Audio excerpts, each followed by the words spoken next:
നമസ്കാരം, ഞാൻ മൃണാൾ. ഇവിടെ ഒരു റെയിൽവേ ഗേറ്റ് ഉണ്ട്. അവിടെ ആളുകൾ ക്യൂ നിൽക്കുന്നുണ്ടാവും വണ്ടി കടന്നു പോവാൻ. അതിന് തൊട്ടടുത്ത് ചെറിയൊരു ചായക്കടയുണ്ട്.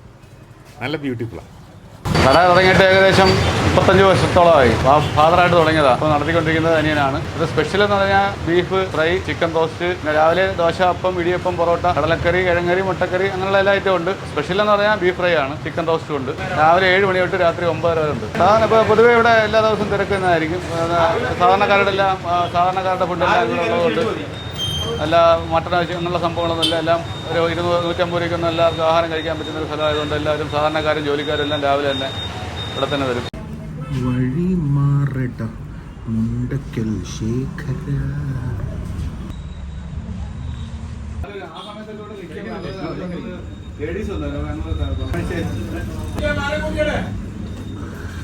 ആൾക്കാർ വന്നിട്ട് 25 പൊറോട്ട കറി, 12 പൊറോട്ട കറി മേടിച്ചുകൊണ്ട് ഇങ്ങനെ പോവുക.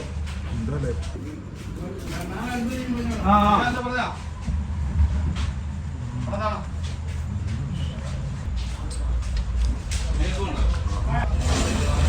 സൂപ്പർ ബീഫ് കറി. ഞാനിന്ന് കൊല്ലത്ത് ഒരു ലെവൽ ക്രോസിംഗ് ഉണ്ടല്ലോ, മറ്റേ റെയിൽവേയുടെ അവിടെ 2-3 വണ്ടി പോകാൻ വേണ്ടി കാത്തിരുന്നു. കുറേ വണ്ടികൾ 2 സൈഡിലും ഉണ്ട്. പക്ഷേ ഒറ്റ വണ്ടി അങ്ങോട്ടും ഇങ്ങോട്ടും സഹകരിക്കുന്നില്ല. ചെറിയ ലെവൽ ക്രോസ് അല്ലേ, എല്ലാവരും അങ്ങോട്ടും ഇങ്ങോട്ടും സഹകരിച്ചാലേ എല്ലാവർക്കും പോകാൻ പറ്റുള്ളൂ.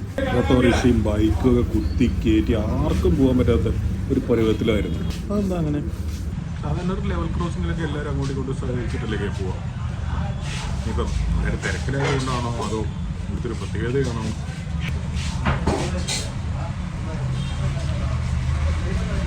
ഉള്ളിയുടെ ആയിരിക്കണം ഒരു മധുരം. നല്ല എരിവുണ്ട്. ഞങ്ങൾ ലെവൽ ക്രോസിൽ സത്യത്തിൽ എത്ര മിനിറ്റ് നേരം ആളുകൾ അങ്ങോട്ടും ഇങ്ങോട്ടും കുത്തിക്കയറ്റി സഹകരിക്കാതെ എത്ര മിനിറ്റ് പോയിട്ടുണ്ടാവും അവിടെ? 3/4 മണിക്കൂറോളം അല്ലേ? നമ്മൾ എവിടെയൊക്കെ എന്തൊക്കെ ലെവൽ ക്രോസിലൊക്കെ പെടുന്നു ഇങ്ങനെ ഇതിനും പോയിട്ടില്ല. അതുപോലെ വേറെ സംഭവമാണ്, നമ്മൾ ബീച്ചിൻ്റെയും കായലിൻ്റെ ഇടയിൽ റോഡിലൂടെ വരുമ്പോൾ ചെറിയ പാലമുണ്ട്. ഇപ്പോൾ പാലത്തിലേക്ക് ആദ്യം കയറിയത് ഞങ്ങളുടെ വണ്ടിയാണ്. ഓപ്പോസിറ്റിൽ നിന്ന് ഒരു വണ്ടി പെട്ടെന്ന് കയറി വന്നു, മൊത്തം ബ്ലോക്കാക്കി. അവിടെ ഇതുപോലെ തന്നെ എല്ലാവർക്കും ഭയങ്കര തിരക്കും വെപ്രാളും. ആരും അങ്ങോട്ട് സഹകരിക്കുന്നില്ല. അതെന്താ? കൊല്ലം എന്നൊക്കെ പറയുന്നത് തൊഴിലാളികളുടെയും വിപ്ലവ പ്രസ്ഥാനത്തിൻ്റെയൊക്കെ സാധാരണക്കാരുടെയൊക്കെ നാളെ സ്വാഭാവികമായിട്ട് അങ്ങോട്ട് ഇങ്ങോട്ട് സഹകരിക്കേണ്ടതല്ലേ? ഇപ്പം റാൻഡമായിട്ട് ഇന്ന് അങ്ങനെ പറ്റിയതായിരിക്കാം. പക്ഷെ എന്താ 2 സംഭവം എനിക്കല്ലാതെ വിഷമം തോന്നി. നമുക്ക് തിരക്കൊന്നുമില്ല, നമുക്കിപ്പം നല്ല തന്നെയാണ്. എത്ര തിരക്കുള്ള ആൾക്കാരെ അതിനകത്ത് പോയിട്ടുണ്ടാവും. പെട്ടെന്നൊരു ബ്ലോക്ക് വന്നിട്ട് അങ്ങനെ 1/2 മണിക്കൂറും 3/4 മണിക്കൂറൊക്കെ വെയിറ്റ് ചെയ്യേണ്ടി വരും എന്ന് പറഞ്ഞാൽ എന്തൊരു കഷ്ടം. കണ്ണിങ്ങനെ തുറന്നു വരിക ചായ അടിക്കുമ്പോൾ. അല്ലേ തിരുവനന്തപുരത്ത് പപ്പടം ചായ കഴിക്കുമോ? ഞാൻ സത്യത്തിൽ എഴുത്താണി കടയിൽ വെച്ചിട്ടാണ് ചോറിൻ്റെ കൂടെ അല്ലാതെ ആദ്യമായിട്ട് പപ്പടം കഴിക്കുന്നത് കണ്ടത്. പക്ഷെ അത് വല്ലാത്തൊരു സംഭവമായിരുന്നു. അതിനുശേഷം ഞാൻ പപ്പടം വെച്ചിട്ട് പലതും കഴിച്ചു നോക്കിയാണ്. ഭയങ്കര ടേസ്റ്റാണ്. ലോകത്ത് ടേസ്റ്റുള്ള എല്ലാ സാധനവും ആരോഗ്യത്തിന് മോശമാണ്. അന്ന് അങ്ങനെ ആരോഗ്യത്തിന് നല്ല സാധനങ്ങളൊക്കെ ഒന്നും ടേസ്റ്റ് ഇല്ലതാണ്. That is cruel. ഈ ഹോട്ടലിൻ്റെ പ്രത്യേകത എന്താണെന്ന് വെച്ച് കഴിഞ്ഞാൽ സിമ്പിൾ ഫുഡാണ്.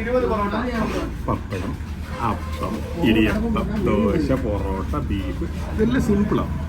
നമ്മളിങ്ങനെ കഴിച്ചു കഴിഞ്ഞാൽ ഭയങ്കര ഹെവി ഫീലൊന്നുമില്ല. ഈ ചായയും ഭയങ്കര സിമ്പിൾ ചായ. ചേട്ടനോട് ചോദിക്കാറുണ്ട് ഈ ബ്ലോഗ് ചെയ്യണത് ഇത്രയും ചെലവ്. കൂടിയുള്ളവർക്ക് ഭക്ഷണം മേടിച്ചു കൊടുക്കുന്ന മനുഷ്യനുണ്ടല്ലോ, വയ്യാണ്ടോ?